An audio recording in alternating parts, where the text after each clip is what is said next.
বন্ধুরা, বসন্ত ঋতুর আগমন মানেই সাত্ত্বিকতার দেবী, বিদ্যার দেবী মাতা সরস্বতীর আরাধনার সময়। এবং 2024 সাল বাংলা 1430 বঙ্গাব্দে বিদ্যার দেবীর আরাধনার দিনটি পড়েছে বুধবার দিন।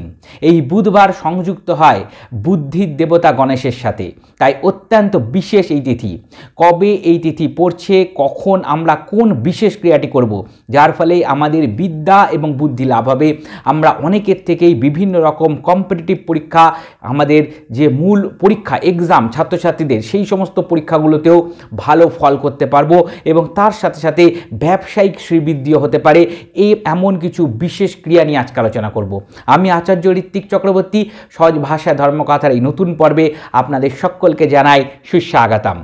বন্ধুরা, প্রত্যেকবার পর্ব শুরুর আগে যেটা একবার মনে করিয়ে দিই, আজকেও একবার মনে করিয়ে দেবো, এখনও পর্যন্ত আপনারা আপনাদের এই প্রিয় চ্যানেল সহজ ভাষায় ধর্মকথাকে যদি সাবস্ক্রাইব করে না থাকেন তাহলে প্লিজ সাবস্ক্রাইব করুন এবং পাশে থাকা বেল বাটনটা ক্লিক করতে ভুলবেন না, যাতে পরবর্তী ভিডিও নোটিফিকেশানগুলো আর মিস না হয়ে যায়। তার কারণ আমরা জটিল সমস্যার সহজ সমাধান সহজ ভাষায় ধর্মকথায় নিয়মিত তুলে ধরি। এই বছর সরস্বতী পুজোর যে পঞ্চমী তিথি সেটা শুরু হচ্ছে 19শে মাঘ 1430, ইংরেজির 13ই ফেব্রুয়ারি 2024 মঙ্গলবার দিন রাত্রি 8টা 13 মিনিট থেকে পঞ্চমী তিথি শুরু হয়ে যাচ্ছে এবং স্থায়ী থাকবে পরের দিন, অর্থাৎ 1লা ফাল্গুন 1430, ইংরেজির 14ই ফেব্রুয়ারি 2024 বুধবার দিন রাত্রি 6টা 5 মিনিট পর্যন্ত। অর্থাৎ 14ই ফেব্রুয়ারি 2024 বুধবার দিন আমরা সারাদিনই পঞ্চমী তিথিটি কিন্তু পাচ্ছি। বন্ধুরা, এবার চলে আসছি এই বিশেষ দিনে আমরা কি উপায়গুলো করব যাতে আমাদের বিদ্যা বুদ্ধি অবশ্যই লাভ হয়। এবং এই বলবো, এই বিশেষ তিথিতে আপনাদের অবশ্যই সাত্ত্বিকতা বজায় রাখতে হবে। কোনো রকম তামসিক আহার গ্রহণ করা থেকে বিরত থাকুন। নিরামিষ আহার যদি গ্রহণ করতে পারেন সব থেকে উত্তম হয় এই বিশেষ পার্বণে। বন্ধুরা, তার কারণ সরস্বতী দেবী, আমি প্রথমেই পর্বের শুরুতে যেটা বললাম, সাত্ত্বিকতা দেবী, তার বস্ত্র হচ্ছে শুভ্র সাদা, অর্থাৎ সাত্ত্বিকতা দেখায় যেটাকে। তাই আমাদেরও কিন্তু অত্যন্ত সাত্ত্বিক সুন্দর পবিত্র মনে এই দিনটি কিন্তু কাটানো উচিত। প্রথমেই বলবো বন্ধুরা, এই বিশেষ দিনে আপনারা যখন স্নান করেন তখন অনেকেই এই বিশেষ দিনে হলুদ মেখে স্নান করেন।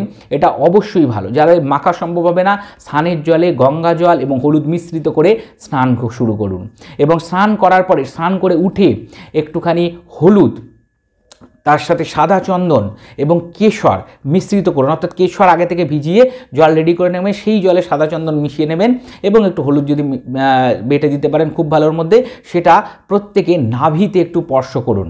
নাভিতে নিজের নাভিতে স্পর্শ করে ওটা একটু লাগিয়ে নিন। এটাতে কিন্তু আপনাদের বিভিন্ন রকমের যে গ্রহদোষ, বৃহস্পতি সংক্রান্ত গ্রহদোষ, বিদ্যা বুদ্ধি পেতে যে সমস্যা, সেইগুলো কিন্তু কাটবে। অত্যন্ত সহজ উপায় কিন্তু অত্যন্ত কার্যকরী উপায়। এবং এর সাথে অবশ্যই সূর্যদেবকে প্রণাম করে দিনটি শুরু করার চেষ্টা করুন। বন্ধুরা, অবশ্যই হলুদ এবং সাদা এই দুটো রঙের পোশাক এদিন পরা উচিত।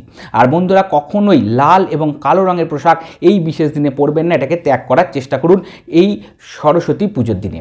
বন্ধুরা, এরপরে বলবো, এই বিশেষ দিনে যে সমস্ত বাচ্চাদের তোতলামি আছে, অর্থাৎ কথা বলতে সমস্যা বা খুব আজে বাজে কথা বেশি বলছে, পড়াশোনায় মনোনিবেশ হয় না, মুখস্থ বলতে পারে না, বিভিন্ন রকম স্ট্যাম্বারিং প্রবলেম ইত্যাদি, এগুলো যাদের সমস্যাগুলো আছে বা এরকমও বাড়িতে যদি কেউ থাকে খুব বাজে যেগুলো খারাপ কথা, সেই সমস্ত কথাগুলো বেশি মাত্রায় তার মুখে চলে আসে, যাদের এই সংক্রান্ত সমস্যাগুলো আছে বা যারা ব্যবসায়িক বিভিন্ন রকম কাজ করছেন, মুখের কথা দিয়ে যাদের বিজনেস হচ্ছে, তারা কি করবেন, এই বিশেষ দিনে মধু দিয়ে মুখের মধ্যে জিভে একটা কথা লিখবেন, যেটা স্ক্রিনে যাবে দেখবেন, এইম, এটা হচ্ছে মায়ের বীজ মন্ত্র, এটা লিখবেন। যদি সম্ভব না হয় তাহলে ওং লিখবেন, মধু দিয়ে জিভের মধ্যে লিখবেন। আর এই ক্ষেত্রে আপনারা আঙুল ব্যবহার করতে পারেন, যদি না হয় আপনারা বেল পাতার যে অংশটা, ডান্না অংশটা, সেটা দিয়েও আপনারা লিখে নিতে পারেন। বাচ্চাদের ক্ষেত্রে মারা যদি জিভে লিখে দিতে পারেন সব থেকে ভালো। যাদের তোতলামির সমস্যা আছে বা মুখস্থ করে পড়া বলতে পারে না এই সংক্রান্ত বিষয়ে, বা যারা মার্কেটিংয়ের বিভিন্ন রকম কাজ করছেন, তাদের জন্য কিন্তু এটা অত্যন্ত কার্যকরী টোটকা। বন্ধুরা, এরপরে বলবো, এই বিশেষ দিনে মাকে যে প্রসাদগুলো নিবেদন করবেন তার মধ্যে হলুদ দ্রব্য অবশ্যই রাখবেন এবং বোঁদে যেটা মিষ্টিটা, সেটা কিন্তু আপনারা মাকে এদিন নিবেদন অবশ্যই করতে পারেন। এছাড়া হলুদ রঙের যে কোনো দ্রব্যই মাকে দিলে মা অত্যন্ত খুশি হন। বন্ধুরা, যারা মিউজিক নিয়ে বিভিন্ন রকম কার্যকলাপ করেন, গান বাজনার সঙ্গে যুক্ত আছেন, তারা এই দিন মাকে বীণা নিবেদন করতে পারেন, বা যদি না সম্ভব হয় বাঁশি একটা কাঠের বাঁশি এনে মাকে নিবেদন করুন এবং সেটা আপনাদের কাছে রেখে দিন। আপনারা যে ঘরে থাকেন সেই ঘরটাকে মায়ের আশীর্বাদ স্বরূপ তুলে রেখে দিন। এতে কিন্তু আপনাদের মিউজিক কেরিয়ার ভালো হবে। এছাড়া মাকে মধু নিবেদন করতে ভুলবেন না, মধু অবশ্যই নিবেদন করুন এবং তার মধ্যে একটু কেশর দিয়ে দেবেন। এবং পরবর্তী সময় প্রত্যেক দিন সেই মধু যখন আপনারা রেওয়াজ করবেন বা আপনাদের মিউজিকের বিভিন্ন রকম অনুষ্ঠানে যাবেন, তার আগে একটু মধুটা জিভের মধ্যে ছুঁয়ে দেবেন। এটা কিন্তু মায়ের আশীর্বাদ স্বরূপ সারা বছর আপনাদের মিউজিক কেরিয়ারকে উজ্জ্বলতা দিতে, বা আপনারা যখন রেওয়াজ করবেন তখনও যদি এটা করে শুরু করেন, তাহলে কিন্তু আপনাদের কেরিয়ারটা কিন্তু অনেক বেশি সুন্দর হবে। আপনাদের মিউজিকের কেরিয়ারে যদি কোনো রকম সমস্যা এসে থাকে, সেটা কিন্তু মায়ের আশীর্বাদে অত্যন্ত দ্রুততার সাথে কেটে যাবে। বন্ধুরা, এরপরে বলবো যে সমস্ত বাচ্চাদের কনসেন্ট্রেশনের প্রবলেম, পড়াশোনাতে ভয় লাগে, পড়াশোনা করতে ইচ্ছে করছে না, একদম পড়াশোনায় মনোনিবেশ নেই, তারা কি করবেন, এদিন ময়ূরের পালক নিয়ে আসবেন, নিয়ে এসে মায়ের চরণ নিবেদন করুন এবং সেই ময়ূরের পালক বালিশের নিচে রেখে ঘুমাতে শুরু করুন। মায়ের আশীর্বাদ স্বরূপ আপনাদের ওপর থেকে বিভিন্ন রকম গ্রহের সমস্যা কেটে গিয়ে কনসেন্ট্রেশন বৃদ্ধি হতে শুরু করে দেবে। আর যে সমস্ত সাবজেক্টে আপনাদের ভয় আছে, সেই সমস্ত সাবজেক্টের জন্য ময়ূরের পালক মায়ের চরণে আগে থেকে দিয়ে রাখুন এবং এই পঞ্চমী তিথি কেটে যাওয়ার পরে, যখন আমি বললাম তিথিটা শেষ হয়ে যাচ্ছে, অর্থাৎ পরের দিন ময়ূরের পালকটা তুলে নিন এবং নিয়ে আপনাদের যে বইপত্র তার মধ্যে ঢুকিয়ে রেখে দিন। আর এই বিশেষ দিনে বিদ্যার দ্রব্য যদি দান করা যায়, লেখাপড়ার যে কোনো সামগ্রী, ছাত্রছাত্রী বিশেষ করে যারা দুস্থ ছাত্রছাত্রী আছে, তাদের খাতা বই ইত্যাদি আপনাদের সামর্থ্য মতন যদি দান করতে পারেন, তাহলে তার বেনিফিট কিন্তু বৃহস্পতি গ্রহরূপে আপনাদের উপরে আসে। অর্থাৎ আপনাদের জ্ঞান বুদ্ধি বিবেক যেমন বাড়বে, তার সাথে সাথে ধন দৌলত বৃদ্ধি হয়। অর্থাৎ যারা বিভিন্ন রকম কেসে ব্যবসা বাণিজ্যে যুক্ত, চাকরি বাকরির মধ্যে যুক্ত আছেন তারাও করবেন, যারা পড়াশোনার সাথে যুক্ত আছেন তারাও করবেন, সকলের জন্যই কিন্তু এটা প্রযোজ্য। এইবারে আসছি বন্ধুরা, বুধ গ্রহ এবং গণেশজির বিশেষ উপায় এই দিন করা যাবে। বিশেষ করে যারা ব্যবসায়িক বন্ধুরা আছেন বা যারা বিভিন্ন রকম কার্যে অনেক দিন ধরে চেষ্টা করছেন, সেটা পড়াশোনা হোক বা বিভিন্ন রকম ক্ষেত্রে, অর্থনৈতিক ক্ষেত্রে সাফল্য আসছে না, কেটে যাচ্ছে, তাদের জন্য। তার কারণ গণেশজি মানেই হচ্ছে সিদ্ধিদাতা, গণেশজি মানেই হচ্ছে সাকসেস। আর এই বিশেষ তিথিটা গণেশজিকে প্রসন্ন করার অত্যন্ত সহজ উপায় আমাদের হাতে নিয়ে আসছে। কি করতে হবে, এই বিশেষ তিথিতে বুধবার দিন, এই শুভ পঞ্চমী তিথিতে আপনারা গণেশজির উদ্দেশ্যে দুর্বা দান করুন। 21টা দুর্বা নিন, ওং গাং গণেশায় নমঃ মন্ত্র 21 বার জপ করুন, গণেশজির পায়ে নিবেদন করে দিন।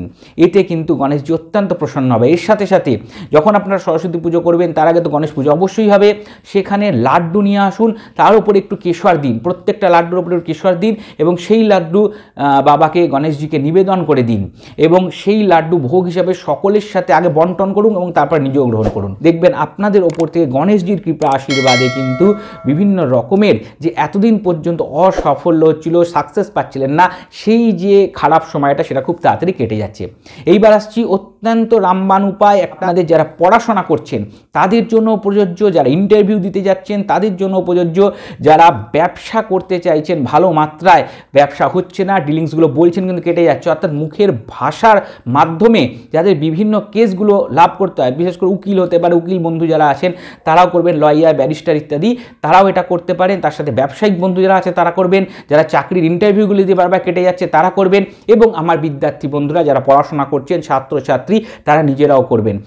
যারা একদম ছোট্ট বাচ্চা, যাদের পক্ষে এটা করা সম্ভব না নিজেদের পক্ষে, তাদের বাবা মারা এটা করে দিতে পারেন তাদের সন্তানদের জন্য। বিশেষ করে মায়ের মাধ্যমে যদি করা যায় খুব ভালো হয়। কি করতে হবে, একটা কাচের গ্লাস নিতে হবে, তার মধ্যে জল পূর্ণ করতে হবে এবং সেই জলটার দিকে তাকিয়ে, কাচের গ্লাসের জলটার দিকে তাকিয়ে মায়ের বীজ মন্ত্র এইম, আমি এটা স্ক্রিনে দিয়ে দেবো, এইম, এই মন্ত্রটা 21 বার বা 108 বার আপনাদের ইচ্ছে মতন, আপনাদের সময় মতন করবেন। 21 বার বা 108 বার জপ করবেন এইম, এবং কোন দিকে মুখ করে, পূর্ব দিকে মুখ করে কিন্তু জপ করতে হবে। জপ করার সময় আপনাদের মুখ যেন পূর্ব দিকে থাকে, গ্লাসের দিকে তাকিয়ে পূর্ব দিকে মুখ করে এম এম এম জপ করবেন 21 বার বা 108 বার। তারপরে ওই জলটা আপনাদের নিজেরা যদি করে থাকেন নিজেরা গ্রহণ করবেন, অর্থাৎ খেয়ে নেবেন এবং আপনাদের সন্তানদেরকে পান করিয়ে দেবেন যদি সন্তানদের উদ্দেশ্যে করে থাকেন, যারা মারা করবেন। এইভাবে এটা আপনারা কিন্তু সরস্বতী পুজোর দিন থেকে শুরু করে নিয়মিত করতে পারেন, কোনো সমস্যা নেই, নিয়মিত করবেন।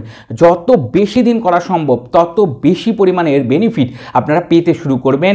বিদ্যা বুদ্ধি লাভ, সকল কাজে সাফল্যের হার কিন্তু বাড়তে শুরু করবে। আপনাদের কথার মধ্যে কিন্তু একটা আলাদা ফিল এসে যাবে, যার মাধ্যমে কিন্তু আপনারা জীবনে সাকসেসকে অ্যাচিভ করতে পারবেন বিভিন্ন ক্ষেত্রে।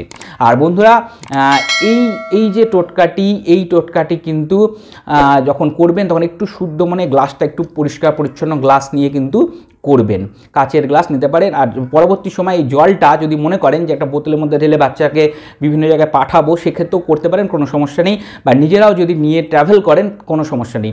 উচ্চারণ করার সময় জোরে উচ্চারণ করতে পারেন বা মনে মনে উচ্চারণ করতে পারেন, এটা সম্পূর্ণ আপনাদের ব্যাপার। বাইরে কোনো জায়গায় গেছেন, সেখানে করতে চাইছেন, মনে মনে বলুন, কোনো সমস্যা নেই, ঠিক আছে। বাড়িতে থাকলে উচ্চারণ জোরেও করতে পারেন। আশা করি সম্পূর্ণ বিষয়টি সহজ উপায়ে আপনাদের সামনে তুলে ধরতে আমি সক্ষম হয়েছি। পর্বটি আপনাদের কাজে লাগবে, ভালো লাগবে। যদি ভালো লেগে থাকে অবশ্যই একটা লাইক দিয়ে আমাকে উৎসাহিত করুন। আর সহজ ভাষা ধর্মকথা এরকম আরও পর্ব পেতে সহজ ভাষা ধর্মকথাকে সাবস্ক্রাইব করুন, পাশে থাকা বেল বাটনটা ক্লিক করতে ভুলবেন না, যাতে পরবর্তী ভিডিও নোটিফিকেশনগুলো আর মিস না হয়ে যায়। আর আমাদের ফেসবুক পেজ আছে সহজ ভাষা ধর্মকথা, ওখানে একটা লাইক দিয়ে রাখুন। হিন্দু ধর্মশাস্ত্রের বিভিন্ন বিষয় মন্ত্র ওখানে নিয়মিত আলোচনা হয়ে থাকে। আর আজকের পর্বটা বেশি বেশি করে বন্ধুদের সাথে শেয়ার করে দিন। সকালে ভালো থাকবেন। সকলের ওপরে বাগ দেবীর কৃপা আশীর্বাদ, মাতা সরস্বতীর কৃপা আশীর্বাদ সদাই বর্ষিত হোক। সবার জ্ঞান বুদ্ধি বিবেক জাগ্রত হোক। অত্যন্ত সুন্দর কেরিয়ার আমার সকল বন্ধু লাভ করুক, এই শুভ কামনা নিয়ে আজকের মতন বিদায় নিচ্ছি। নমস্কার।